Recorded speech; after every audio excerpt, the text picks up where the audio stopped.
So, welcome to the next edition of the Rare Business Podcast. With me today, I have Jacob Morgan, who is author of a new book called The Employee Experience Advantage. Hi, Jacob. How are you doing?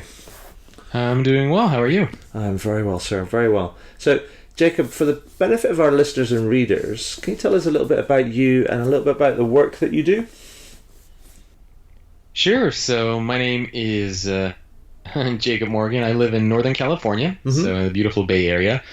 And basically what I do is broken down into a couple of different areas. So first, I write books on the future of work and employee experience, things of that nature. I speak at around 40 conferences a year, whether they're for large organizations or just public-facing conferences. And then I do some advisory for organizations around the world and some thought leadership projects for various vendors as well. And then the last thing I do is I help create content on the future of work. So podcasts, videos, articles, etc. And really my job is to help people understand what the future of work might bring and what we need to do to prepare for that future. Okay, cool.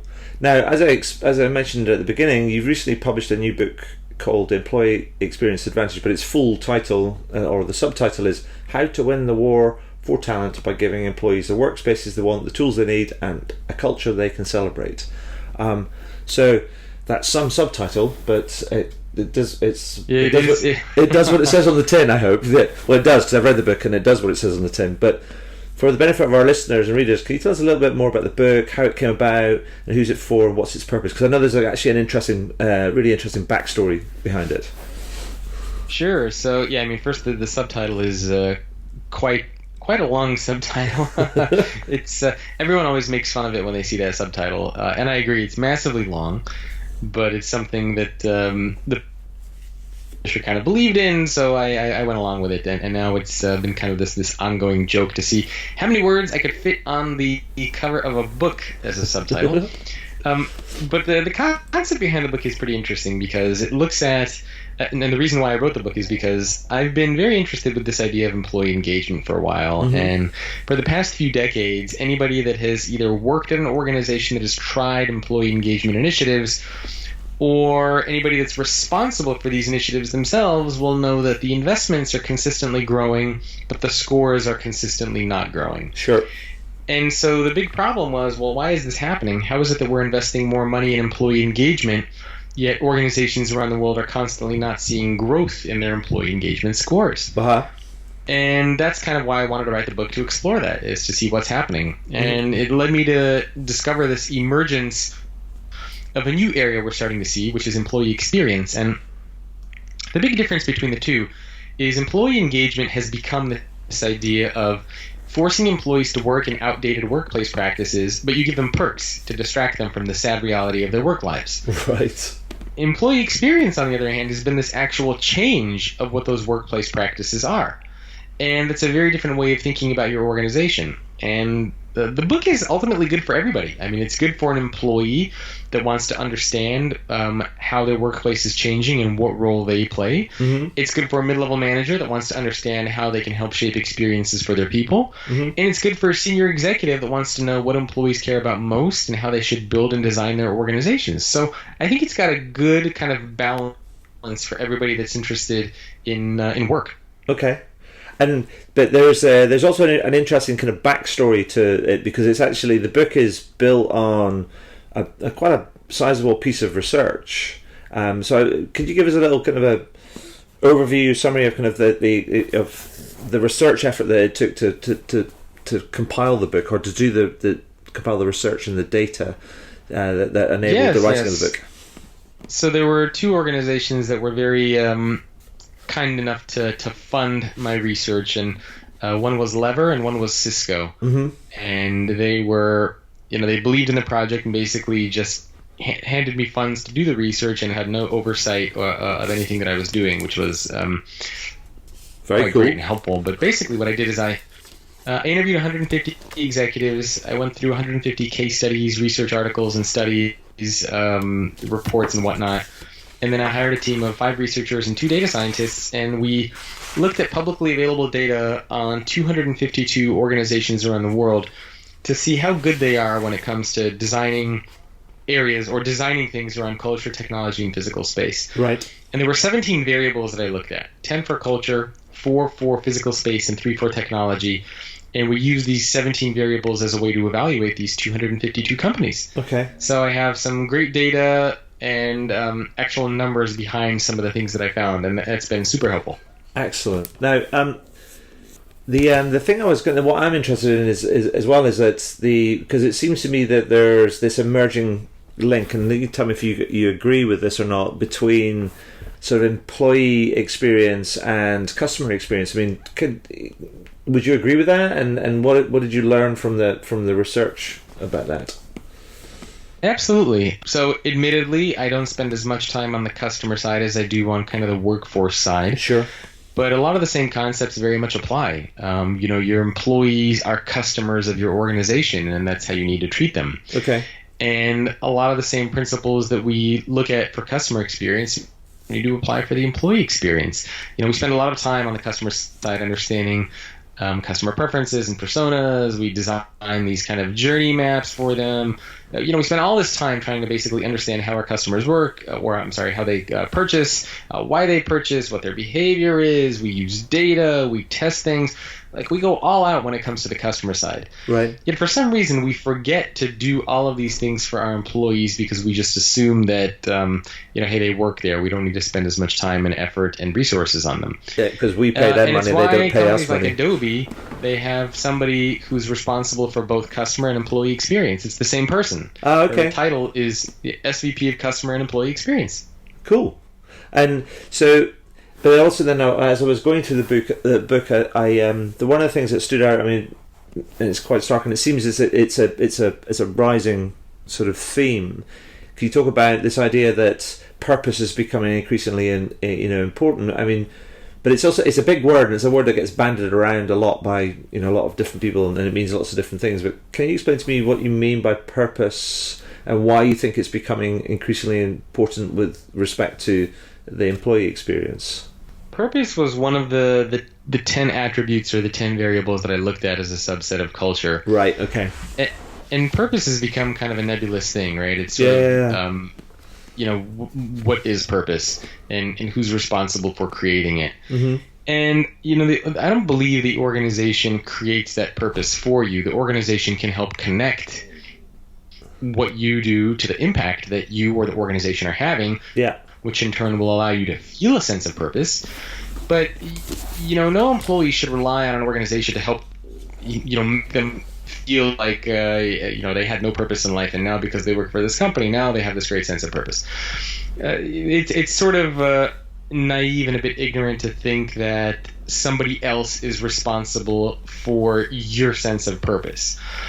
And so I think you as an employee, you need to have kind of a lot of self-awareness to understand what you want to do, the impact that you want to have, the industry that you want to be a part of, and what gives you that sense of fulfillment and impact. But it's also up to the organization to help make sure that you feel that sense of impact. In other words, how is the work that you're doing impacting customers? How is it impacting the community? How is it impacting the world? And so that is the organization's responsibility. Right. Is to help make you as an employee understand how the work that you're doing is having an impact. But it's not up to the organization to say, okay, you're starting to work here. You have no sense of purpose whatsoever. We're going to build that for you and shape that for you. That's not the purpose of the organization. So it's kind of a balance, and both parties need to come together. Okay. Employees who have that level of self-awareness and the organizations that are good at connecting that employee's self-awareness to the work that they're doing. Okay. And, if you were to sort of to based on the research that you found out and all these different, it's a big piece of work. I mean, and there's a lot to it, but actually, I think because it's quite a new theme. It's been around for a while, but it's a rising importance. The idea around employee experience. I mean, but also it's going to start competing in some way, I guess, with employee engagement. And whilst people are looking at that increasingly, they're also starting to question, some of the ROI behind it. So, I mean, what's the business case for investing in employee experience? Well, thankfully, as part of the research, I was able to do quite a bit of an ROI analysis. Yay! And I looked at anecdotal data, I looked at list comparisons, I looked at business metrics and stock price performance. Right. So, anecdotally, the organizations that invest in employee experience, the executives told me that they see more productivity, happier employees, greater talent pipeline, etc. Yeah. On a list level, I compared, do the top performing organizations when it comes to employee experience, do they also appear on other lists more often? Right. Forbes' most innovative lists, best places to work lists, etc. Okay. And there too, the answer was consistently yes. They appear on those lists 2 times as often, 10 times as often, up to 40 times as often, depending on the list that we look at. Okay. The third area that I looked at was business metrics, and I found that these organizations on average have 4 times higher profit per employee, on average around 3 times higher revenue per employee. They're 24% smaller, and their turnover is 40% lower. Right. So very, very significant impact there. And then stock price performance, the experiential organizations, as I call them, those that are great at employee experience, they have far superior stock price performance, even when compared to the Fortune 100 best places to work, when compared against Glassdoor's best places to work, looking at the NASDAQ, the S&P 500.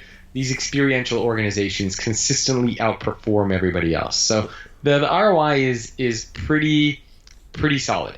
Yeah, no, that's great. I mean, there's some some great numbers there. I mean, and I guess it's the challenge with things like this, whether it's customer experience, whether it's employee engagement, whether it's employee experience, the challenge is that they can often be considered soft initiatives, let's say. But actually, what you're saying is that through your research, you can, even it might be considered a soft initiative because you're not actually buying something necessarily. That there are some really, really hard benefits, which is fantastic. But absolutely, just to bring it sort of to light in terms of, you talked about these what you called experiential companies. Could you give me a couple of 2 or 3 examples of companies that you believe that you found through your research that you think are getting it right, and sort of what they've done, and what they're doing, and what sort of business benefits that they're seeing? Because I guess that's just going to take the research and go, here's some examples of companies that are leading lights in this space. Yeah, there were out of the 252 companies I analyzed, there were 15 of them that were considered experiential organizations. So right. not a large number by any means. Sure. And some of these were the likes of Facebook, Google, Cisco, Airbnb, Microsoft, Accenture, and a couple others. Yeah. And so these organizations have done a tremendous job of really redesigning their workplace practices. I mean, we could look at Cisco, for example. Cisco has taken this traditional notion of work, and they are giving managers and executives various training around emotional intelligence and trying to teach them to connect with their employees more. Yeah. They're challenging the conventional notion of having one job inside of a company, and they're experimenting with this idea of allowing employees to have multiple jobs inside of the company. Right. They equip their employees with modern technologies. They've redesigned their spaces to be more tech savvy. The executives there are very approachable. They act more like coaches and mentors. And so they've taken a lot of these traditional and conventional ideas around people practices and have rethought them. Right. And they actually have hackathons at Cisco where employees get together and they break down their workplace practices and rebuild them for kind of the modern era that we live in. Cisco also does something really cool called Moments That Matter, or Moments of Impact. And what they've done is they've taken the employee and they, instead of viewing them as a worker, they view them as an individual who has moments in their life that are impactful and meaningful. And they try to understand what those moments are, whether they are related to work or not related to work. So when you buy your first house, when you have your first child, when you get your first promotion, all of these different types of things comprise moments that matter. And Cisco's doing a great job of understanding the employee from a more human and individual perspective, and that allows them to create better experiences. Right. So if I can go back a little bit to something you talked about, this they have these, you're saying Cisco's have these kind of hackathons around breaking down their current business practices and then rebuilding them in a more sort of effective way. I mean, can you explain give us an example of what of something that they've broken down and rebuilt? Because that it sounds really interesting, because I'm really interested about how they've done that and what they've focused on. So two of the one I already mentioned, but look at annual reviews, right? That's okay. a very simple one, right? And so they identified that annual reviews are clearly an outdated and broken workplace practice for Cisco. Right. So once they made that decision, literally a couple of days later, their chief people officer made an announcement to the entire company saying, "Stop doing annual performance reviews. We're going to get rid of them." Right. So that's just a great example of how a company like Cisco, 80,000 employees, is able to move relatively quickly when it comes to making a decision around a workplace practice. Another one I mentioned earlier, which is this idea of do you only have to have one job at Cisco? Yeah. In other words, what if Cisco needed help with something? They could let the company know. They could tell people what they're willing to pay for it and see which employees inside of Cisco would be willing to take on that project. Right. And so they're taking these conventional notions of outdated workplace practices, and they're just experimenting. I mean, they're having fun with it. They're testing ideas, and they're seeing what resonates with employees and what doesn't. And would you say that the thing that around having multiple jobs, I mean, is that sort of aligned with this idea about self-organizing teams where there's work to do and people have skills and then they can coalesce around projects, but it's under their, if you like, an own initiative to get involved with those things? Partially, yes. Okay. Self-organizing teams implies that you have complete control over everything and you build your own team and stuff like that. That's not entirely what Cisco's doing, but they are giving employees as much freedom and flexibility as they can and as much autonomy to do the work that needs to get done. Okay. So Cisco will oftentimes help form the vision, help point out the direction that they want to go in, and they will allow employees to help figure out how we're going to get there. Okay. And so that's absolutely a big part of what Cisco is doing. They have a great workplace flexibility program. Employees are constantly mobile and on the go. So they do a very good job of making work fit within life instead of forcing employees to make their life fit inside of work. Okay. Yeah, no, that makes a lot of sense. So, I mean, I don't want to kind of go so really, really deep into the book because obviously we want people to go and buy the book, obviously. But if I was to say to you that somebody is listening into this or reading the highlights and they're saying, you know what, I can see the value in designing and delivering a better employee experience, but they're like going, that seems like a really big undertaking. I mean, but so where would you encourage them to start? I mean, what sort of things should they be thinking about doing first? Well, the simplest thing is also probably the least. It's something that we all know we should do, but we don't, and it's talk to your people. Right. The leading organizations, when it comes to employee experience, one of the things they do better than anybody else is they know their people. Right. And they know their people not just through one-on-one conversations, but through the use of technology. So they're constantly getting feedback and ideas from their people, and they're designing things that people would like to see. Mm-hmm. So just like you're in a new relationship for the first time and you start by asking questions and getting to know that person, do the same thing inside of your company. Right. Just start having those conversations with your people and get to know who they are. Yeah, I guess it all starts from an understanding and building a relationship, I guess. Absolutely. So, Jacob, I mean, I know that your time is kind of like precious, but it's like, is there anything that we haven't covered that you'd want to point out about the book that we've kind of missed before I ask you a couple of selfish questions on my behalf, or the questions that I normally ask at the end of these kind of podcasts, as it were? No. I mean, I just encourage people to think about the experiences that they want to have at their organizations and take more responsibility and accountability for the work experience that you want to have. Speak up. And all employee experiences come down to three things: culture, technology, and physical space. So everything that you do, everything your company does should be thought of in those three buckets. Fantastic. So this brings me to my penultimate kind of question, and that is, I wrote a book last year called How to Wow, and it was primarily based on sort of customer service and experience. But what I've been doing over the last year is on these podcasts is asking people for their perspective on what is wow service or experience to them. So I'd be really interested to get your take on that. So around great customer experiences? Well, you can apply it the way whichever way you want. I mean, if you want to apply it to kind of an employee experience, or that's fine. But I guess what I'm saying is that what does wow service or a wow experience mean to Jacob Morgan? Oh my goodness. Well, to be honest, on the customer side, I'm obviously a customer of many different products and services. And for me, I'm a very simple person. For me, a wow service and a wow experience is when I get what I'm told I'm going to get. And if I'm not, it's where the organization helps solve a problem for me in an easy way.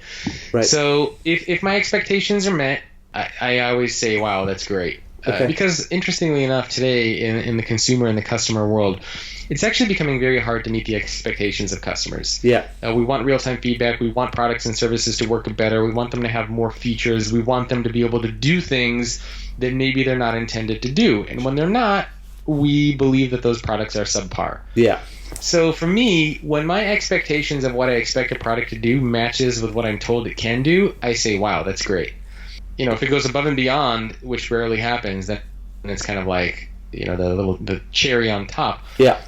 But that is really all I want. I just want, like, for example, I bought a new a Linksys Velop system. Right. And it's a new mesh network system that was just announced at CES in 2017. It's supposed to be the best, this amazing stuff. And I purchased it, and the darn thing is being it's not working. And it's supposed to be the top of the line mesh network system, and I've spent countless hours with them on the phone, and they're constantly asking me to do work and reinstall and install. And that to me is an example of a very crappy service and experience.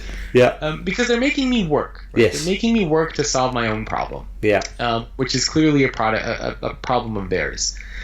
And so if the product would have just worked, and if it would have given me better internet connection and allowed me to just have one network in my entire house, and work the way it said it would have worked, I would have said, wow, this is a great product. Yes. Like, it does everything it says it's going to do. Like, Yeah. I don't need it to do anything more. I just wanted it to do what it said it was going to do. So that to me is a simple wow experience. Just do what you say you're going to do. Fantastic. And that, Jacob, that brings me to my final question that I always ask at the end of these interviews, and the question is this: is there anything that you would like to shamelessly plug? Oh my goodness, shamelessly. I can take the shame out. You can just ask for the plug. It's that word, shamelessly. I would love people to check out my site and my book and podcast and videos and all the fun stuff that I'm working on. So shameless plug is just my website, thefutureorganization.com, or just find me on Google with my name, Jacob Morgan. Jacob, thank you for that, and I'll make sure that all gets edited up and linked up, and when it goes live, and we'll give it the book and the website a big plug. But from my perspective, I just want to say congratulations on the book, congratulations on the research effort and the findings, and thank you for sharing some time and your experience with us today. Thank you very much for having me. I really appreciate it.